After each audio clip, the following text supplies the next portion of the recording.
It gets worse. June 23rd, Joshua Vining burglarized the Brandon First Church of Nazarene and took a number of power tools.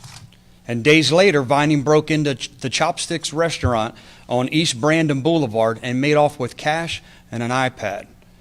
Throughout the month of July, this crime spree continued with burglaries at the Oakfield Lanes Bowling Alley, Miller Construction, the Atomic Carbon Bike Shop, and Brandon Lighting. In these cases, a door was pried open or a window was broken and high-valued electronics were taken.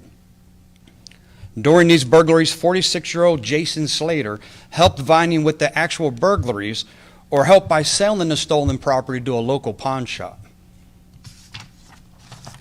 The third arrest in this case was 34-year-old Brad Krantz, who was out on bond for a February aggravated battery charge. Krantz knowingly purchased some of the stolen merchandise and then would resell it for a profit online or right out of his home. After serving a court-authorized search warrant at his home in Plant City, a number of stolen items from 5 business burglaries were recovered. Why are these business burglaries so important? These targeted businesses were already struggling to remain open during the pandemic. It's these types of losses that can be the final straw and closing a business's door forever. These burglaries just don't affect the businesses.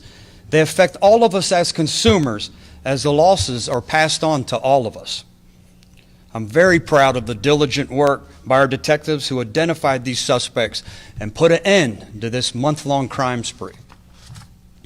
With the arrest of these 3 individuals, they will face justice for their crimes and will no longer victimize business owners and residents in our community. While we have located many of the victims linked to these burglaries, we are still processing some of the recovered stolen property and would ask anyone in the Brandon area who has been a victim of a recent burglary to please contact the Hillsborough County Sheriff's Office at our non-emergency line at 247-8200. I will now try to take any questions anyone may have. Any further arrests, Sheriff? Is it ongoing, or are there going to be any more arrests connected to this? That's a good question. When you have an investigation like this, you always realize that you can maybe link another burglary to these individuals or another individual. We believe we have the 3 players that are involved, the 3 criminals that were involved in this crime spree. So I don't think I don't believe we have more suspects. I believe we have more victims, and we're hoping they'll see this today and come forward. Sir, what do you make of people who would take advantage of others during a pandemic, a state of emergency?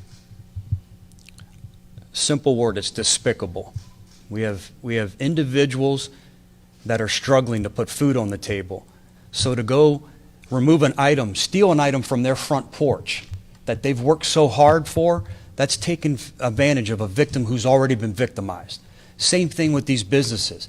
They're struggling to stay open during a pandemic. Take a look around. This is just a fraction of what was stolen. It's these types of losses that will force these businesses to close forever, and it affects all of us here in Hillsborough County.